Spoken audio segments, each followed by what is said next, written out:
Sportsmanship, leadership, inspire, determination, excitement. Welcome to the Slide Podcast. Your hosts, Jen and Aaron, are on deck and ready to introduce the current stars of Little League Baseball. So grab your favorite sports drink, fasten your chin strap, and get ready to go inside the chalk lines of our Little League fields. Here are your hosts, Coach Jen and Coach Aaron. Hello, welcome back to the Slide Podcast. This is Coach Aaron, and I'm joined with my co-host, Coach Jen. Hey, Jen. Hey, everybody. So we're doing this one a little bit different than what we've done before. So we've already recorded most of what you're going to listen to, and we're just here to give you a little bit of a preview as to what you're going to be listening to.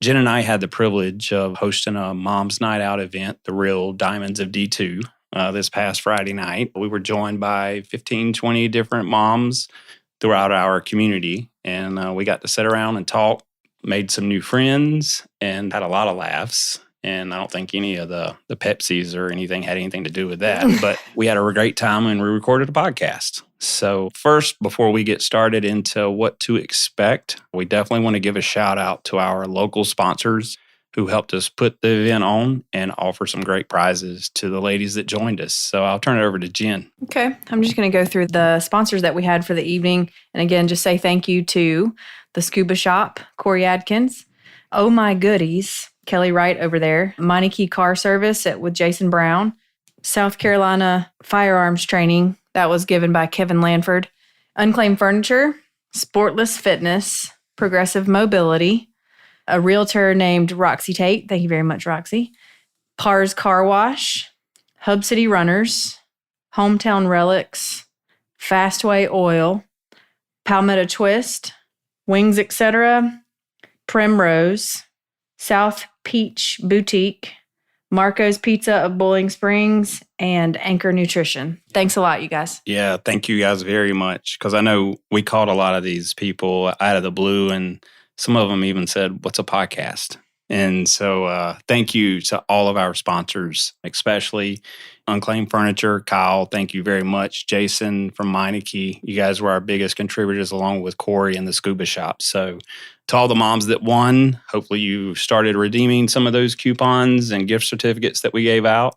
Maybe we'll see some pictures of scuba diving or something in the future. Yeah, and I want to talk real quick because I didn't mention this the other night. The gift basket that was put together by Samantha Hinkles at Hometown Relics. She's actually a friend and neighbor of ours.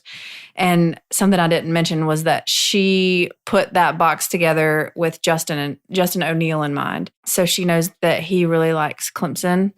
And so the colors that were based around like the paint and the different things that she put in her gift basket were tailored to Clemson colors. That was an amazing man, but I'm not a Clemson fan, so I can't, can't all be perfect. I knew something was wrong with you. Yeah.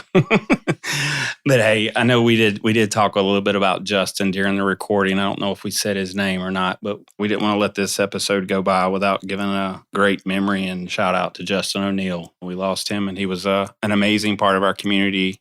I know the softball and baseball community, we miss him a lot already, so we miss you, buddy. So we hung out with moms all night, and I have to say I was a little bit nervous because I've never been in a room with, that many women, and I'm the only guy. So I don't think I said anything to embarrass myself. Well, I guess I didn't get embarrassed by it. My wife was there. Maybe she got embarrassed by it. But we had fun, though, didn't we? We did, and I only knew maybe one or two of the moms to begin with, so it was really fun for me to know some of the ladies, and now we're Facebook friends, so it's official.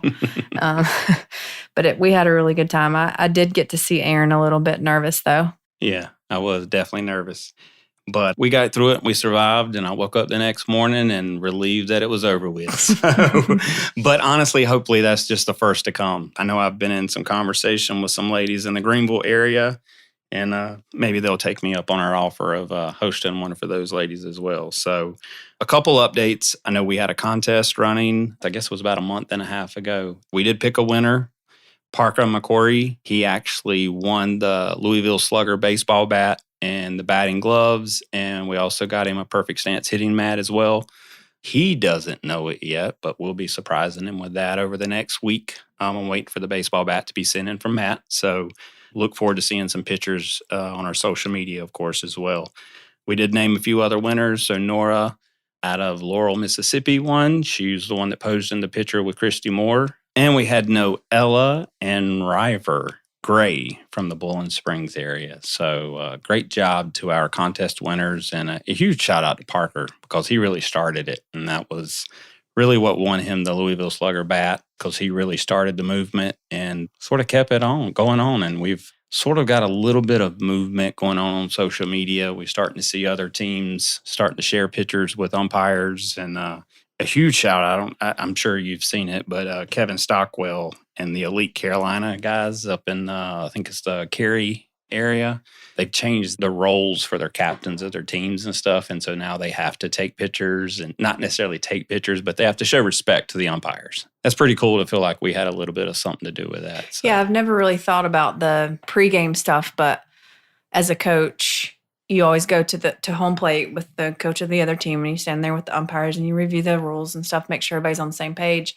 And we always shake hands with the umpires, but the kids don't really get that interaction. So very cool. Yeah, it's very awesome. And if you follow us on our social media, Facebook, Instagram, and Twitter, you've seen those pictures. I think they've been actually they've been one of the I think it's the head pitcher or whatever you call it on Facebook. I'm still learning this stuff. So, but you'll see the Elite Carolina boys. They're out there shaking hands with the umpires, and it's pretty cool stuff. So we're about to let everyone hear what the moms had to say. So what'd you take away from that night, Jen? One thing I really noticed was when we asked the moms, and stay tuned, you'll hear all of this, but when we asked them like some of their proudest moments, it was more of a team event or memory that they had. Some of them, it was very much centered around their kid, but some of them talked about just the way that the team acted or the way that the team performed. And so it's kind of a little bit of a reality check. Like if you ask a mom what their favorite memory is, it's not necessarily only about their kid. Sometimes it's about the team as a whole, which is a lot of what we try to teach the kids. It's not about you. It's about the team as a whole. All right. Nobody can win a baseball game by themselves. And I think we heard like how personal the moms take it a little bit. Like they view the baseball kids and their parents as one big family. My takeaway, I guess, it was we had a couple moms that had multiple kids in baseball, and it's hard to believe how some of them actually pull it off. Because I think Jennifer, she has 3 boys in 3 different leagues, and they're going at 3 different times, and it's pretty crazy. So we just wanted to let you know what you're about to hear. I hope you enjoy it. And if you're interested in having a Real Diamonds event in your area, please let Coach Jen and I know. Enjoy. All right, welcome back to the Slide Podcast. So I am joined with my host, Coach Jen. Hello. We're also joined with quite a few mothers from our district and our community rec league of baseball and softball moms. So welcome, moms. Hello. Thanks for having us. Hello. There you are. Okay. So we hosted an event tonight, the Real Diamonds of D2. So we have some moms here, and we wanted to talk Little League Baseball with you guys. So I know Jen's prepared quite a few questions for you. So we're going to drill you a lot on technique and rules and all of that fun stuff with Little League Baseball. Are we ready? Can we use Google? Can we use Google? Phone a friend? Can I phone a friend? No. I'm going to call Brady. But no. So don't call our kids. They're at home. But no, we want to talk about what it's like really as a baseball mom, because I know several of you guys have multiple kids in leagues, and what that's like having to go through all of the pain and suffering to get everything together and be ready to go. We'll start it off. And this is a question that I always ask everyone that's on the show. So this is episode 5 that we're recording now. So the first question that I always have to ask, because it's important to me, is music-based. So we ask all of our guests if you had a walkout song, because we have walkout songs for most of our kids, I believe, in the room. What would your walkout song be? I came in like a wrecking ball. All right, so that's Jen, and she came in like a wrecking ball. This is another Jen. Yes, that's another. We have multiple Jens in the room. So, Jessica, you're up. I have a tiger. Eye of the Tiger. Okay. That's a good one. That's Rocky. So, all right, Katie. This is kind of putting you on the spot. Yeah. I kind of wish I had these questions beforehand. Barbie girl. So that's my wife. Barbie girl? Yeah. Oh my Barbie gosh, girl. totally. That's a current one for a lot of the boys. Yeah. Are we Lose talking it. about Eminem? Yeah, lose it. Yeah. Well, Lose It and Venom. So Venom is a big one too. Go ahead, Katie. What's yours? Katie does the music for all of our Little League players on our team. I really don't know. I mean, I like Cherry Pie by Warrant. Okay. I mean, that's one of my favorites. Our son is known for being the cherry pie kid for his first 2 years in Little League baseball. Yeah. So And Metallica. yeah, and Metallica, but he's the cherry pie kid. So I'm an 80s baby, so he's forced to listen to a bunch of 80s hair bands and rock bands. So This has got to be very different for you, Aaron, to be surrounded by a bunch of women. it and is. like, I think this is the how first. are you feeling about interviewing a bunch of women? We're all looking at you. I have to say, this is a first for a lot of things, but it's the first time I've ever been in a room and I'm the only male in the room. Mm-hmm. So, and there's a lot of listeners maybe out there right now that's envious of me being in the room with all these women. So, I don't know. Well, I'll say I'm in a little bit of a interesting role because I'm a mom here of an athlete, 2 athletes in D2, but I'm also a coach. Yeah. So it's like I have Get to wear all the hats. I have a couple different hats in the situation. So I'll start off asking Jen, since you're to my right, do you have a most proud moment? Oh my That you gosh. can think of, a most proud. Well, tell us how What many brings tears kids. to- oh, how many yeah. kids do you have? I then? have 3 kids playing baseball right now. So ages. So Kenley is in 12U, Paxton is in 8U, and Mason is in 6U. And I think I have a proud moment for all of them. So Mason just played for his first time this past season. And my most proud moment was when he actually made it around the bases to home. Because the poor kid has very little legs. And it takes him a little while to get to each base.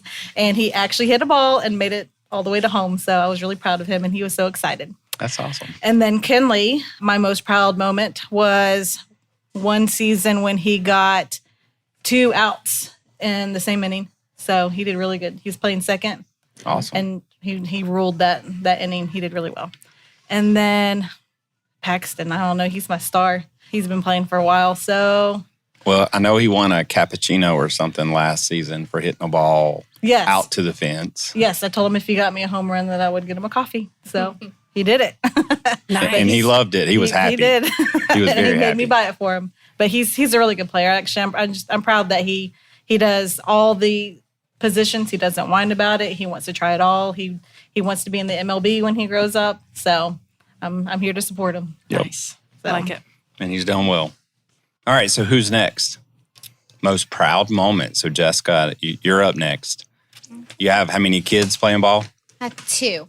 Okay. I have one that plays 12U rack and he plays travel as well. And then Parker plays 8U. So I have a lot of proud moments. Brady has worked really, really hard. He's been playing since he was in 6U. He's tiny. He's learned a lot of different positions. Honestly, my most proud moment was probably in a travel ball tournament last weekend. He was playing catcher and he was just everywhere. I mean, there were a lot of just throws made that might not have been directly to him, and he's like diving in the dirt to get them, diving over players to like get kids out, and he worked really hard, and he's a tiny boy, so it's just a lot of work on him. So I've known Parker since he was born, and he was born with biliary atresia. How do you pronounce it? Biliary atresia. There He you has go. liver disease, and so he was a little late getting into ball. We had to get it approved through his pediatrician. But you've known all my kids since they were born because you were one of the groomsmen in my wedding.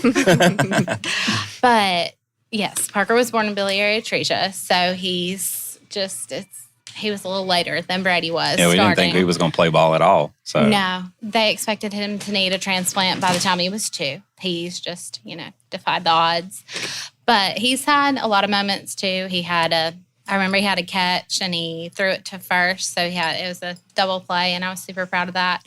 But they work really hard and well, we played against Parker this year, and he about threw out my son. So I was proud of him and angry at him at the same time. right. So. It's so hard. And he told me he didn't even want to come to that game because he was like, I don't want to play Coach Aaron's team because I love Coach Aaron. Yeah. So Well, he did good that game, so I was proud of him. All right, Katy, you're up. So you have, how many kids do you have playing in baseball? We just have one. Yeah, right. But no, I've had a lot of proud moments with Jace. One of my proudest, of course, is, when he's hit a home run. Jace suffers from severe anxiety, and he is extremely hard on himself, even when he shouldn't be. And so it's very rare to see Jace out there smiling about something because of how hard he is on himself. However, there are times where, he's hit a home run, and honestly, just seeing him come across home plate and smiling so big about an accomplishment that he's done for himself, that just absolutely warms my heart. So, that's probably one of the happiest times for me, is just to see him smile out there on the baseball field. I know that one. And Jessica, you're up.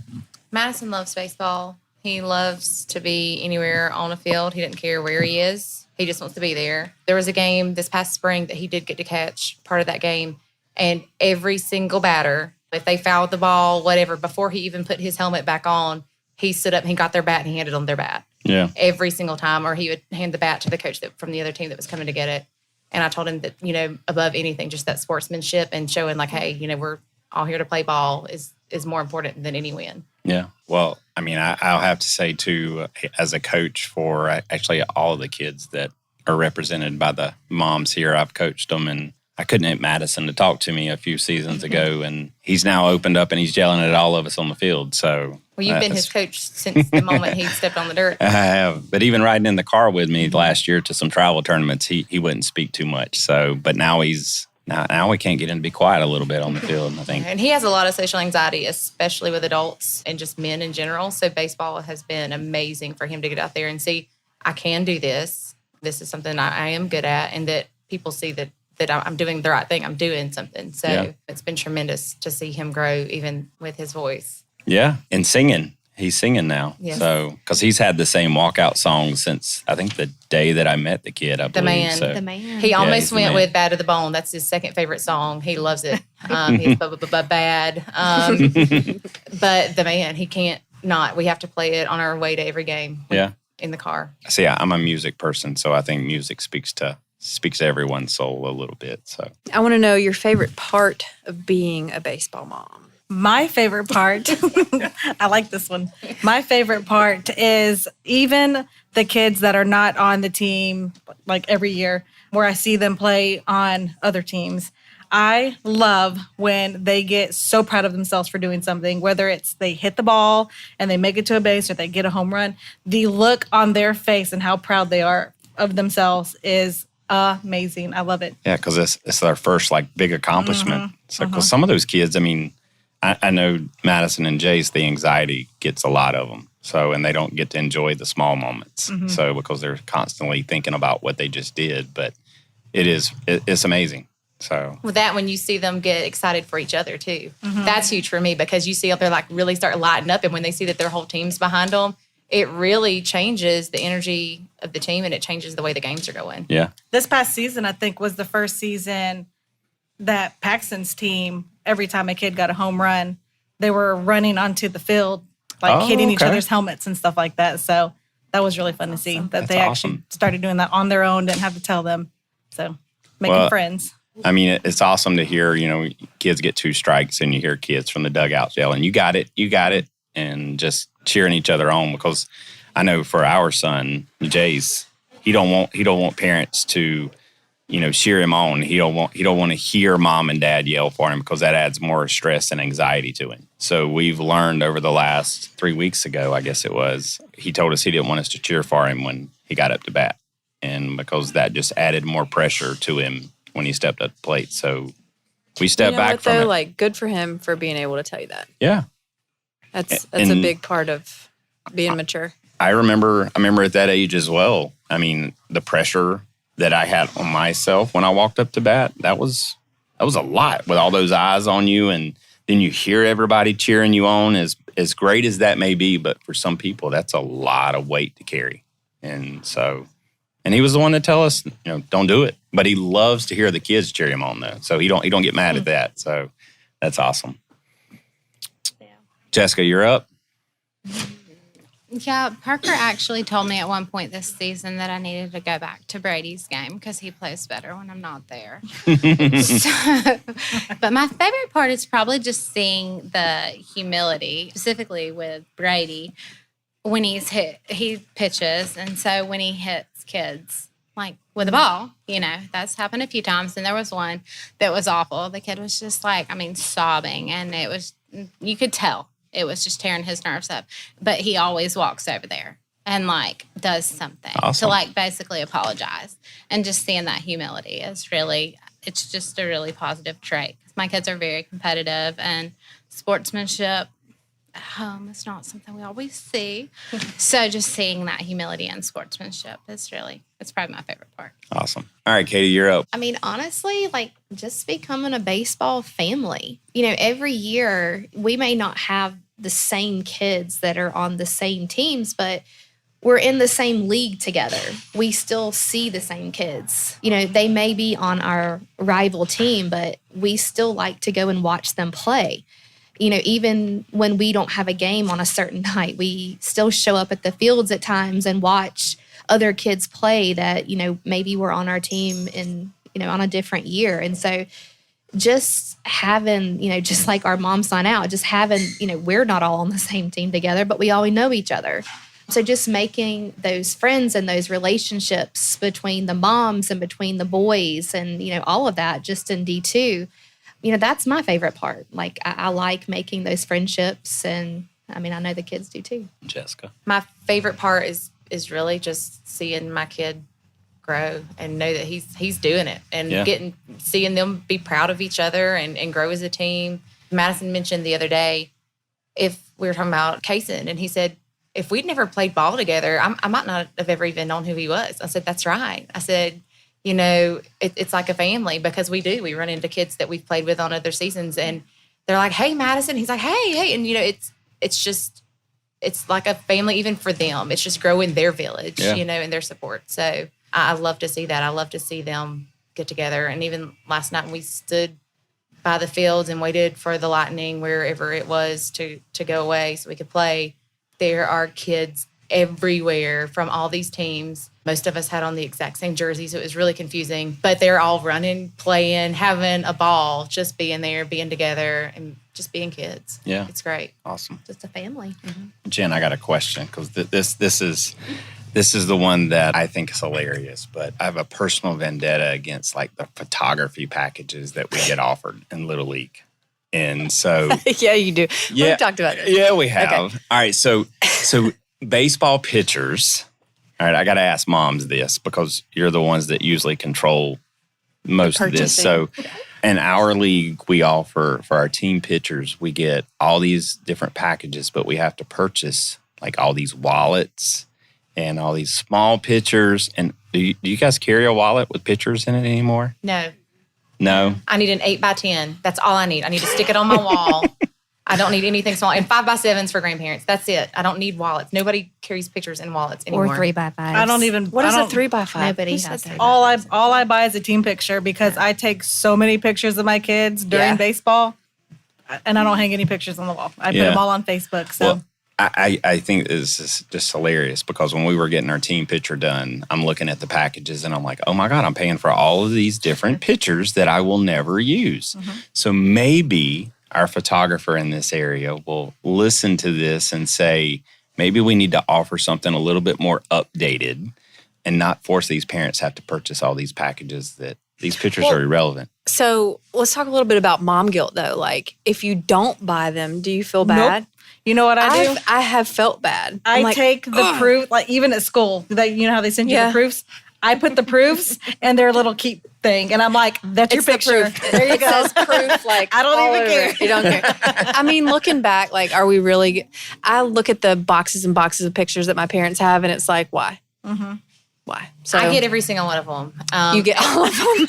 Oh, we do too. I just can't not. But I will say that from now on, I will be at every picture session because Dad went this time by himself. I don't remember where I had to be. And my kid's wearing shades in this picture. And mine did too. That's not along even with his coach. Well, hello. And so see Dad. There he goes.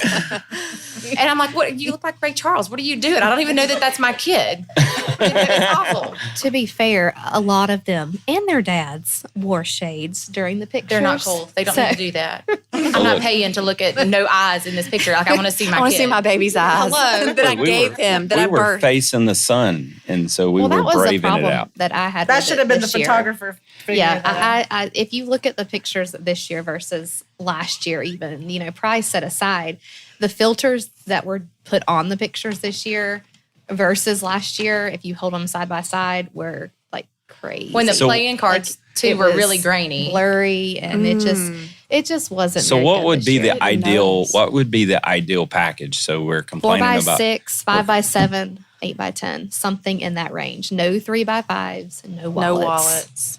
wallets. Nobody That's like carries those I'm an anymore. 80s baby, so it's like I'm the only one that may even carry a wallet anymore, maybe. So Do you have pictures in your You don't wallet? have pictures no, I don't have in your pictures wallet. in my though. wallet. There you go. Nope. Yeah. So what would be the best package? If for you get your wallet stolen, then the person who steals your wallet knows what your kid looks like. Oh my gosh. Oh yeah. Bam. Well, true, Holy but crap, I didn't even think about it. that. If somebody says, if you're standing around, you're gabbing with your girlfriends, and it's like, hey, you're bragging about your child, are you going to pull your wallet out to show them a picture? Or are you going to pull them your phone? Your phone. Yeah. So, what's the wallet for? For them to make money. Look, I have some on my refrigerator. I won't lie. I do put a little magnet on the refrigerator with the wallet. I do I'm the too, only but one that it's- sees it. But it's only because we have extra wallets. You have Yeah, like 8 exactly. wallets with nothing to do with them. Exactly. Yes. Agreed. All right, sorry, Jen. I had to interrupt that because that was it's been one of my pet peeves though. Like money that I have to spend that I'm like, this isn't appropriate. So sorry, Jen, go ahead. So, being that Aaron and I have both been coaches in the past, and I will say it's hard to be a coach sometimes, especially at this age group, because there are parents to deal with and the politics of this and the selection of the teams and stuff like that. And, the parents are the worst part sometimes. So I want to know from you, moms, what do you remember about a really good coach that maybe either you, if you played sports, or that your child had? And what quality did you appreciate about that coach? Madison Hall plays baseball for Aaron Pridmore. That's our line. Okay. Aaron's great. We grew up in Little League, and coaches that get loud and mouthy and way worse, I feel like, than some of them are now. But Madison shuts down. He cannot handle that. He gets excited. Aaron gets excited, but Aaron has never once said anything to those kids that would not build them up. He's never once approached any of them and said, dude, what are you thinking? It's, hey, come on, do it this way. Try it like You may this. not have heard those comments. Well, just phenomenal. The way he goes about it, the way he approaches these kids, even the ones that you have to tell the same time. Like Madison's ADD is getting worse the older he gets, and like he's out there sometime in his own little imaginary game in the middle of a game, and Aaron's like, "Hey Madison, get ready. Hey Madison, get ready." And about the 50th time, I'd been like, "Dude, what are you doing?" But he keeps his cool, and he just does it every single time. Yeah. And that's awesome. We had the pleasure of working with Paul Hazaris in the spring with Colton doing travel ball. And one thing I really appreciated about him was that he would get down on one knee to talk to the kids. And he never raised his voice. He was very calm the entire time. Hashtag Paul Hazaris, love you. But he would get down on one knee and get in on the child's level and talk to them like they were an equal and not like he was talking down on them or anything like that. So, yeah, totally feel that. Yeah, I don't think you have to yell at kids. Right. I Just think a coach that gets to know them. Every child is different. Just like, ours suffers from anxiety. Everybody's different. So just honestly, a coach that takes the time to get to know the players, to know how to talk to them, I think would be a really good coach. so. We have a Katy new done. mom to the table. Yeah. You want to introduce yourself? And Hi, I'm Shelly. hey, Shelly. So memorable coach. Oh gosh, I love our coach that we have this year. It's a brother team. It's Michael Pope and Joshua Pope. Yeah, the Pope brothers. Love them. Yes, Love they're them. amazing. And I think what makes them great is that they really coach the kids on the structure and what they're supposed to be doing in the game, yet they connect with them very well and give them a lot of praise. And I think a great coach is somebody that can be disciplined and yet make it fun at the same time. And they earn their respect without being the kids unruly because, kids are just going to be kids. But, they're amazing. My son's had them for the last 3 seasons, and they're great. Yeah. So the night that, that Aaron and I were handing out the pamphlets for tonight, you guys were playing. So I got to watch a couple of innings. Yeah. One of your pitchers, I'm not sure who it was. I don't know any of the kids' names, but I know the Pope brothers. Mm-hmm. So I stood there and watched a couple innings, and they were pretty impressive. Yeah. And I had the pleasure of working with the brothers at 5G for a little while, giving lessons. And they're passionate about the game. They just have kind of a way about them to be able to connect with the kids and get the mechanics correct, but then make it fun. So totally agree. Yeah, because they both played. I think Michael played collegiate. Josh played as well. And Michael was, I think, a little bit older, and he was the starter, and Josh was his brother's backup. So that was I think pretty they're from fun. California, right? Yeah, they're from LA, I think. Yeah. Yeah, come back to you. Yeah. So what about you, Jen? I was kind of going to go off of what she said. Paxton's coaches are amazing. I just love them. We're all friends. Yeah. You've taught them, Yeah. But as far as new, Kenley's the only one that's had different coaches, 3 different coaches actually. And I really, really, really like the Pope brothers because of the fact that, like she said, they're really passionate. The very first meeting that they had with us, they told us, you pay us to be here with your kids to help them learn the game. Let us do that. You guys just sit there and watch. Don't come up to the gate and try to tell them what to do. That is our job. And then I noticed that they take notes throughout the game. They're constantly taking notes. And after every game, when they do their meeting, they tell the kids all their notes and what they did good and what they could work on and everything from there. And then Kenley just loves the fact that they do all these little secret, like if they touch their hat or if they tug on a shirt or whatever, he thinks it's the coolest thing ever. Oh, he's giving them signs? If you notice, they'll do certain things. I'm not going to say just in case other people listen. It's like a secret handshake. But they Can't give it away. have their little secrets that they do to tell them when they need to do and what they need to do when they do it and all that stuff. And Kenley thinks it's the neatest thing ever. So I like that. Awesome. So some of the rides home can be difficult sometimes after a hard game, whether that's the kids with anxiety that are hard on themselves or whether it's a big celebratory and you got to kind of bring them back down to earth. So tell me about some of the ride home after a tough game. So how are those talks? Do you feel sometimes like after you lay down at night and you lay there and you're like, oh man, I really should have said this instead of that? Or kind of tell me how some of your emotions go with the rides home, the next day. Who's harder on the kids? Is it Dad or is it you? I think me and Pete are pretty much the same. Yeah. But in all honesty, hard? So okay. We yell at not really yell, but we yell at them for lack of better, on the field and stuff. But in all reality, we just tell them it's really you just need to learn the game and you need to have fun. And if they lose, they lose. No big deal. We don't. Yep. There's not most of the time. I've got 2 other kids. I'm yelling at them more than I'm yelling and talking to the other kids. I just say, you did good. Get another one next time. It's not really much of anything. As long as they have fun, that's all I care about. So okay. Are they hard on themselves though? Not really. Okay.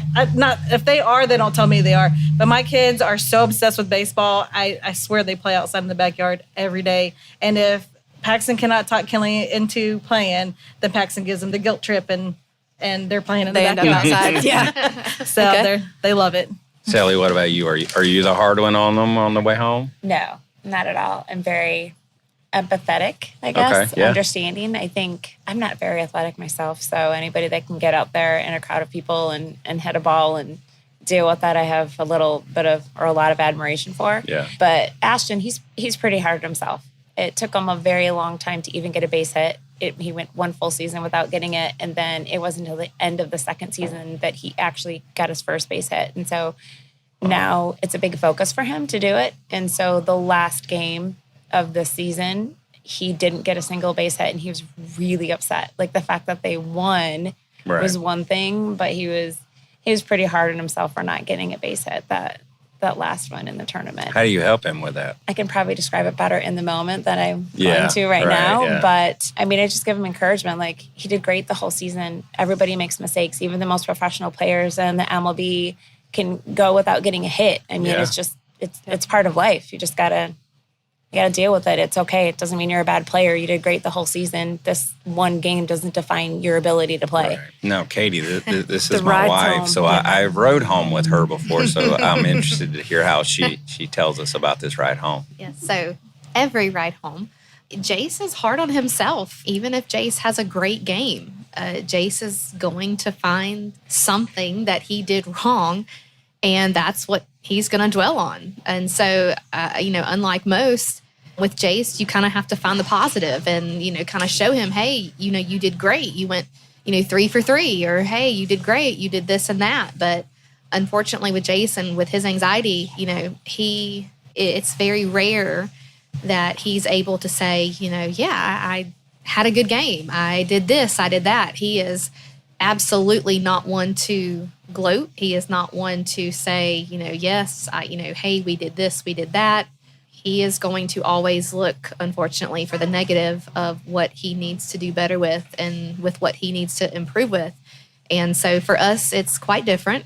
It is very hard. If there is something that, we want to, come to him and say, hey, if make sure when you're swinging, you're swinging like this or like that. It's very, very, very hard to try to help him in any way just because he is so hard on himself. Yeah, even the ride home when he's had a great game, we end up having to argue with the kid that he had a great game because he's going to find the one thing that he didn't do right, and he's going to be upset about it. No matter how much we tell him not to worry about it, he's going to stress about it. It's pretty insane. Yeah. So, but Jessica, how's your ride home? We listen to very loud music and sing the whole way home because of his anxiety. And I grew up with a dad that was not very nice ever. He's still not. Prozac's a wonderful thing, but it's not quite there.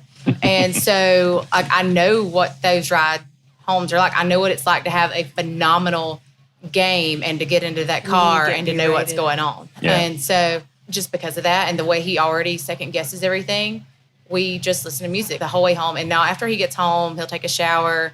When he's in bed, if he's still up 10:30 because he's thinking about stuff, which has happened the last few years, we started doing I cans.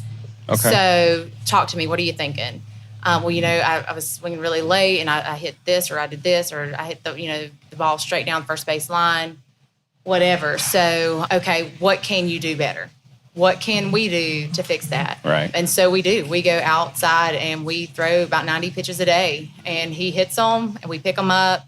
We work on fielding. I'm out in the yard. We don't care if it's 100 degrees or if it's 40 degrees. I try not to go outside if it's any colder than that, but sometimes he makes me. Just because that's our way of working through that. I don't ever want to tell him or make him feel like I feel like he's had a bad game because baseball is so short. Like you might have had one bad play, but it's time to reset. We're going again, and just to keep him from getting hung up on those things of what he's doing wrong and getting that stuck, we work on what we can do going forward. I may need to try that because music works. Yeah. Just rock it out, sing it out, roll down the windows if you need to. It's amazing. Just let it all go. That's right. Yeah, I like it. I think we talked about it on the first episode, what ride home with us was like. What's it like with you, Jen? It depends. So again, like I'm parent and I'm coach, so it's really hard to try to be the mom in some situations, especially with a male son. So should I be hard on him? Should I be mommy right now and like comfort him, or should I be the coach and try to correct what? And a lot of it with Colton was just attention on the field. So he's a great fielder, he's a great hitter. And he doesn't lack in confidence. If anybody hasn't met him, he's a very confident kid. Thank goodness I feel so in my heart for kids that do have anxiety because that cannot be a fun place to be. But so sometimes in the opposite way, I have to bring Colton down like, dude, no, that's not how it went, actually. But what I also love about him sometimes, especially in rec ball, is it's like a 15-2, we're losing, and we get to the end of the game, and he's like, Mommy, did we win? And I'm like, no, baby, we didn't. But so he just was having fun and really had no idea whether we were winning or losing. And so the coach part of me hated that, but then the mom in me was like, he just had fun. Like, he didn't care if we won or lost, and it was more about just being out on the field with his friends. So, like I said, I really feel for the kids with anxiety that are really hard on themselves because that's got to be a hard place to be. I remember I played ball in college, and I honestly probably couldn't tell you who was ever in the stands. I know my parents and my grandparents were always there, but like I was able just inherently to tune that stuff out. I don't think that was anything I was taught. I think that was just how I was born, maybe. I don't know, but thank goodness for that, because, you know, the kids that hear every little voice all around, that's got to be super hard. You got mom and dad in your ear, you've got your coach in your ear, and then you've got your inner voice that's telling you whatever it's telling you. Going back to the original question, the rides home were sometimes loud music and windows down. Really and serious, like if he was hot and sweaty in the back seat, you know what, just roll the windows down and just don't say anything on the way home. Yeah. Just blow that stank Took his around. shoes off, yeah. I could smell it as soon as he did. But then sometimes I really wanted to talk and I wanted him to hear me. Yeah. And so. Yeah, it's a challenge for us. I mean, because there are moments that you want to be able to correct. And, you know, whether it was a sportsmanship moment or, you know, just a time where you wanted them to pay more attention. But, you know, with a kid that struggles with anxiety, sometimes you pick your battles, I think, in that situation. And it's got to be super important to bring it up in that moment, because he's constantly hammering himself about it. So I think my daughter's going to be a little different. I think she's going to be harder on herself. So that'll be a learning curve for us. It's a challenge. You know, as a coach, you always want that kid that you don't have to coach as hard because they're hard on themselves. But at the same point in time, you don't want it to be detrimental to them, you know, an individual. So what about the dugout? I said this earlier, but the dugout dirt. How much drama goes on in Little League? Jessica, you're laughing because you know all about it. This past season was rough. I can't call any names out, so I'm not. You just call her Jessica. It's okay.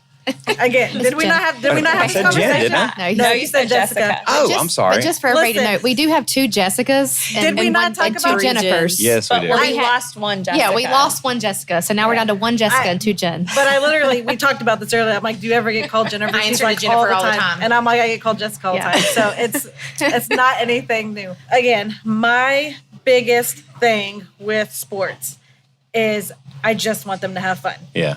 And I want them to learn the game. And there are some families and some fans that are more about winning than kids Learning. having fun and learning. And it bothers me, but that's just my thing. I know whenever I do scorekeeping, kids want to know the score. Like they are all about the score. And if I am scorekeeping, I tell them we're losing every time. What's the score? We're losing. Don't worry about it. We're losing. Just go play and have fun.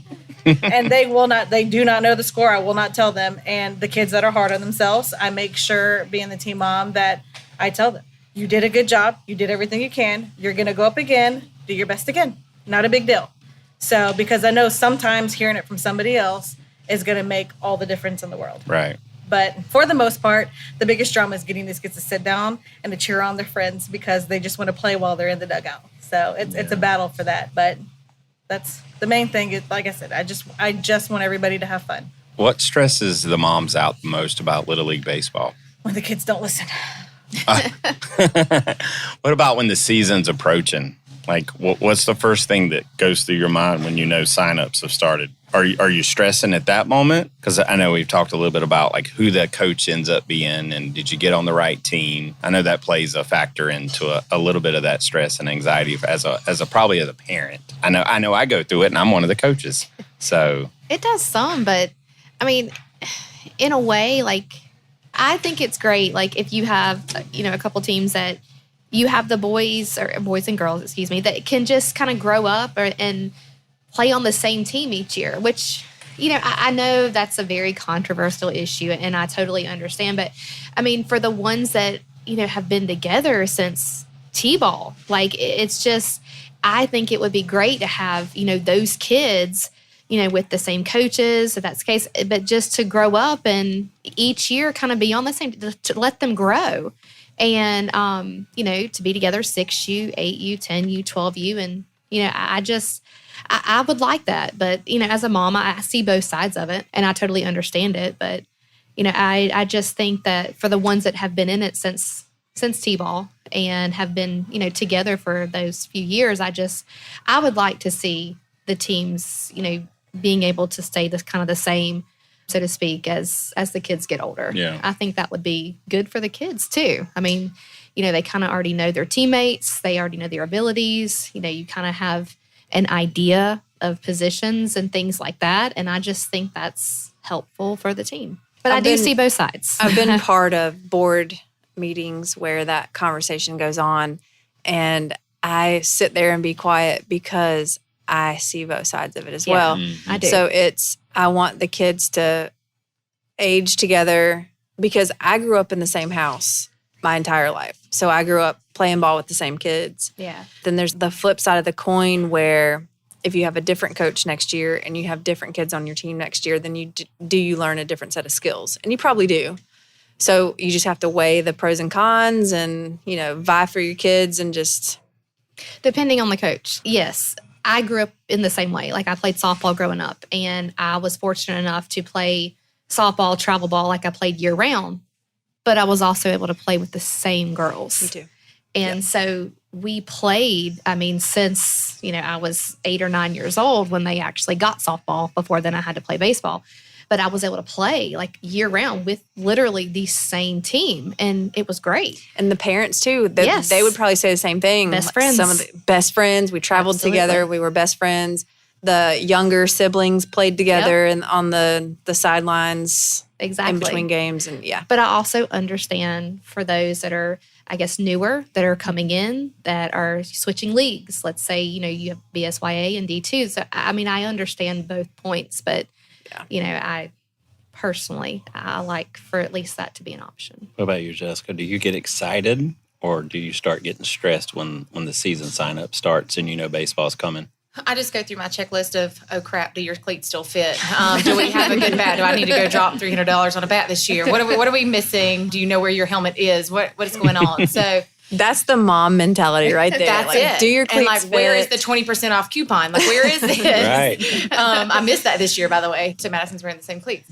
They still fit. But that's my biggest thing, is just making sure we've got everything we need. After we get to the field, the biggest perk to scorekeeping is that I don't have to hear anything. I'm just in a zone, which is kind of a curse too, because then you do have that random parent that comes up every half inning and ask you what the score is because they can't count on their toes. Just putting that out there for anybody that's listening. Don't do that. That's what Game Changer's for. Sweet potatoes. Get some sidewalk chalk, just stick and write in the sand something. I do keep score for Katy even when I'm not keeping score, just because I enjoy that. But as long as my kid's got everything he needs and we get there, we're good. Yeah. There's nowhere else I'd rather be. So, Jessica, you and I sort of started, we started coaching and you started scorekeeping about the same time. Jessica, you didn't know how to keep score. I had no idea. And he kept looking at me. He's like, I'm going to need a scorekeeper. I'm like, okay, good luck with that. And he's like, do you want to keep score? I'm like, okay. Luckily for me, though, my father-in-law was actually a paid scorekeeper. He was a military brat. And so he went to high school on a U.S. Air Force base in Spain. And so he gave me a huge rundown in about 3 hours. And I'm like, do I have to do all that? And he said, no, probably not. And so I figured 3 out, hours. it was very intense. And so runs and outs were my biggest thing. Okay, let me make sure I can keep track of who these kids are, where they're at. And now I'm getting to where I'm tracking more of where the ball's going and getting a little more into it. But it just depends. If I'm trying to do that and make sure the kids are coming out of the dugout. I'm pretty sure you're the one that taught me how to keep score. And then you let your husband keep score one night. Yeah, but I don't trust him. I always double check him. I'm going to tell you, our scorekeepers, and Becky, you're here as well, but you don't cross a scorekeeper. Oh, yeah. It is so hard. If someone is talking to you in the middle of it, you're done. If you take your eyes off of the field, I get lost. Then I forget where I'm at. And we all do it a little bit differently. And a lot of scorekeepers, like Becky, sits back behind the backstop. Backstop. Yeah. There you go. I can't. I have ADD, so I have to move. And I like to stand at first base. We just all have our own spot. But yes, don't ask me. And I try to be very tactful about it, but I'll say, I can't answer you right now, or I can't speak to you, because I have to do what I'm doing, especially if they're in the middle of a play and somebody comes up and they're like, hey, can you tell me the score? I'm like, no, I can't. I'm sorry. I say that all the time. And I don't mean anything offensive by it. And sometimes I am a little loud and blunt, but it's just what it is. So when the coaches go over, don't come to the backstop and talk to the kids, or don't come to the dugout, and talk to the kids. I'm coaching. It should be, don't talk to the scorekeeper. Don't talk to the scorekeeper. That's right. Becky's done that too. to me when I've asked the score. She gave me a look and I just walked away. I hear her back there. So she's coaching and keeping score in the back. So she's keeping, I'm going to tell you, I've never heard one person use her voice in a way to see kids react so quickly. So they listen when Becky talks. So, and it's Becky's birthday. So happy birthday, Becky. Happy birthday. Hey, that was good. I like that. Jennings. What else we got? We got any more questions? I don't have anything else. No. So we got a couple new moms here. So Becky has joined us, and Saucy. Should we call you Saucy? Sure. Saucy. Yeah. Amber Susie has joined us, and Becky Jennings. So Jen, I'll let you ask them some questions. Okay. I would like to ask you all, what is your favorite part of being a baseball mom? Since you didn't get in on that question before. I just love watching my son have fun. We've always told him if it's not fun, don't do it anymore. Right. So he just gets excited to go and to just be with his friends. And how old's your son again? He is 7. He'll be 8. So he's been playing since 6U kindergarten, and he's just loved it. Does he want to be an MLB player too? No, he doesn't. He just has fun. I don't think he's there yet. He doesn't know exactly if this is forever for him or if he's going to do other things, but he just enjoys going out there, and it's been really neat, like watching him improve and get confidence over the years playing and just having fun and just being encouraging to his teammates and just making sure that they're all having fun too. And yeah, he's an even keel kid. He's he way don't different than me. Yeah. Like he is calm. It doesn't matter what's going on. Like you don't rattle that kid. So even like we've had a few opportunities in the outfield this year because Landon plays outfield for us. And, we've had some challenges and we've had some teams that hit the ball a lot harder than we expected. And he's got one of those memories that like you forget that next play. And he's done a phenomenal job. And even how he finished the season was phenomenal. So, what position does he play? Up until this year, he played second. So this is his first season playing outfield. Yeah. But he likes it. He says, "I'm fast. I can get the ball Yeah, and he get is. it back in." So I love that. He was good with this change. And, didn't let it deter him or anything. So Yeah. Outfield gets more fun the older you get too. So don't let it get him discouraged if he doesn't like it. But it sounds like he does. He did enjoy it. Yeah, That's good. he did. Yeah, because when you start out young and Little League, everybody thinks you have to be in the circle because that's the position to be. And then you think you have to be in the infield. But as you get older, like Jen said, like I'm going to tell you, there's so many runs that Landon and other kids prevented from scoring because they got the ball in correctly. And like you can't put in a value on that kind of position. So Becky, it's your 50th birthday. Happy birthday. He dropped your age like it was. I did. That's right. And I have a 7-year-old. Yes, you do. And he's on our team. He is. So tell me your proudest moment. Well, you have 2 kids that play though, right? Now I have 2 that play. Yeah. My oldest, she also played too, but then she switched to soccer. Yeah. So we Okay. have softball Okay. and baseball. Softball, 12U. All right. So what's your proudest moment? Colton continuing to try. He loves baseball so much. The thought of him not getting to play has caused him to cry. Really? Yeah. Okay. But he loves it. He loves catching. He loves feeling like he's part, although he hasn't connected all the pieces yet. Right. But I know that he will, because we see the little bits of him remembering, oh, that's a pop-up. I got to go try to get it. It's a foul ball. I got to get it. Yeah, because he likes to catch. He loves to catch because it keeps him active. Was that his idea to catch or was that yours? We had somebody last season who I think he was out for some reason early on, and Coach Stephen was like, "You want Colton to catch?" I'm like, sure, let him catch. That's how it started for me. So, short story. It was the fall of the year before my 9th grade year. And it was just, there's nobody here that wants to catch right now. Does anybody want to do it? And so I ended up catching through high school and through college. And we played slow pitch up until that year. So it's just, who wants to try it? I was like, I'll try it. Yeah. This clunky gear. Let me run around in it for a little while. So hopefully he likes it and he'll stick with it because it's fun. I love it. And you're involved in every play. Exactly. Literally every play. You know, we've had some hot games towards the end of the season, and I've never heard him complain about heat and being tired and going back out there. Like, he toughs it out during some extreme weather. So it's awesome. Yeah, he loves it. Awesome. What else you got? Do they have a walkout song? Yeah. Do they do that? Yeah. Both of these kids do. Okay. Well, what would be your walkout song, Amber? Oh gosh, maybe Turn Down for What? I don't know. Okay. I like you. Yeah. All right, Becky. This is the one I've been waiting for here. What's your walkout? Well, I could have multiple. Yeah. Okay. But tonight for your 50th birthday. Well, in college, they always did the, oh my God, Becky, look at her butt. Oh, Sir Mix-a-Lot. Okay.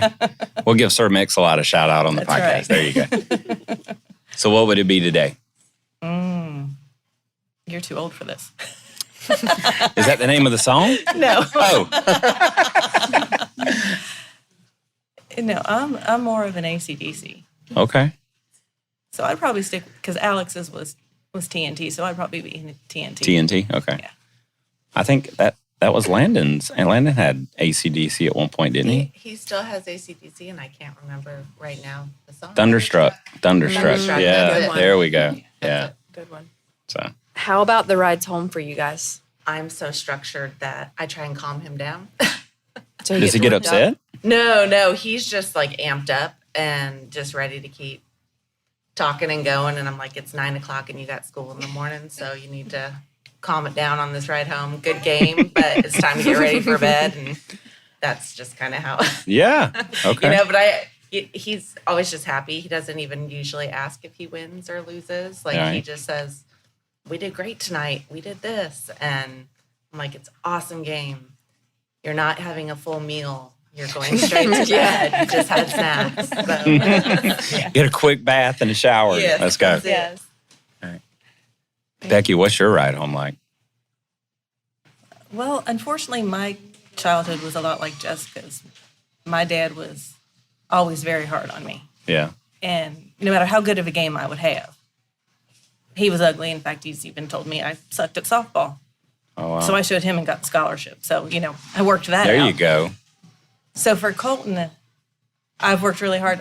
I don't critique because he loves it. I don't want him to lose the love. Right. So we just, talk about whatever, or usually he'll end up just going ahead and starting a prayer on the way home. He'll pray for, if anybody got hurt on either team, he'll be, praying for them and just talking about them. And I hope that doesn't happen to somebody else, and I hope he's going to be okay. And so we just, more of just laid back. That's all right. Cold chills. That's awesome. With Alex, I had to get to that point because they lost a championship game, and she was on third base. The coach, I'm like, you got to listen to your coach. There's 2 outs, babe. You tag up. No, there was 1 out. You got to tag up and listen to your coach. If your coach tells you to go, you go. It was a pop-up. He didn't tell her to tag up. He told her to run. They caught the ball, got her out at third. They lost the championship game, and I'm like, I had to drive home without her. And the whole way, I'm like, I told her she's got to just tag up no matter what. And then by the time I got home, I'm like, what good would that have done? She listened to the coach. She didn't need to listen to me. I was just the scorekeeper. Right. And so that's when the change happened, really, and just for her to not fuss. And I think it was just more the girl thing, me thinking I need to help her. And she was outfield, which I was outfield. Right. But now she's playing everywhere. They've got her second base. They've got her first base. They asked her about catching. Oh, wow. So right towards the end of our season this year, when my oldest, who's 21 now, one of the moms of a girl that played ball with her was actually the beginning of our season. She was diagnosed with cancer. Oh, wow. And right before one of our games, that was her first day of chemo radiation, and that night she passed away. Mm-hmm. And that's when it hit me, the importance of all the moms and all the dads, that, she became more than just a softball mom with me. We went camping together. We did things together. And that's the greatness of sports, is that it's not just you're together for this little time. You see each other. I pull for the kids. Like you had said earlier, you see these kids and you want the best for them. You might not cheer for everybody on the other team, but you're going to cheer for the kids that if you know and you know their parents and you care about them. And it's just one of those things that we need to appreciate how lucky we are that we're living in a time when our kids get to play sports and we get to be together and do these things. Yeah. And of course, you know, Michelle she was an awesome mom. And you could complain about every umpire and she would say, he just looked at it from a different angle. I think Christy Moore would appreciate that episode 3 guest. She would appreciate that. So that's awesome. Thank you very much for sharing that. And I think I said on the last episode that that sports are the ultimate unifier. I mean, they bring people together that never would have met before, that maybe don't have anything in common except for baseball or softball or soccer or whatever that. There may be church that brings people together in that similar kind of way, but like other than that, it's really sports.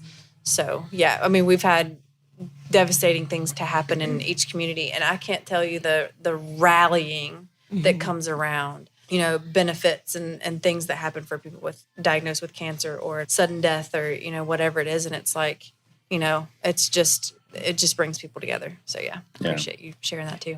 Yeah. I mean, there's so many things even in our community that's, you know, happened this season that's impacted, you know, our community. And, you know, we lost an important member to our baseball and softball community here recently. And so, I mean, we all feel it. I mean, we felt his impact, you know, and the things that he did for our community. And, you know, we miss that. So, I mean. So something that Aaron did recently was reach out to some of the D2. Yeah. I reached out to our high school principal and our athletic director. And, you know, I think it's important as I've dealt with, you know, issues with my son, but, you know, just mental health. I know I've talked about it on previous episodes, but, you know, I struggle with it and I see people all the time. And sometimes we can't identify, you know, people who are struggling. Sometimes they hide it, because I hide it pretty well. And, but I reached out to the athletic director and the principal of the high school because I would like to see a mentorship program for high school athletes and our young athletes. And because sometimes having that person just to talk to that's not mom and dad can be a huge impact to a young athlete's career. You know, sometimes I think we as parents, we lose sight of what's probably sometimes best for the kid because we're concerned about a score of a baseball game or we're concerned about that one play that our kid may have impacted, but there's so much more that goes on. You know, having a mentor and someone to be able to confide in, I think is very important. So I did get a response back from our athletic director yesterday or the day before. So we'll be having a meeting next week to discuss what that program should look like. And I would love for you guys to help play a role in that as well, because I think we can all agree that, you know, we need to start helping our kids when it comes to what society is honestly forcing on us. You know, there's a lot going on in those little minds as they walk up to bat and they go out on that field. And we got to be able to help them with that. And so I think that's a start. And, you know, who knows what's to come. So, you know, stay tuned. We'll keep you guys in the loop as that continues. But we would love to have more people throughout the country, you know, talking about how mental health impacts our younger generation. Because we tend to talk about the stuff after it happens. And after the bad stuff really happens, and we talk about how much that person meant to us, but we didn't appreciate them necessarily the same way while they were here. And so I want to do something to help, you know, kids, you know, like Landon, like, you know, some of that stuff doesn't bother him.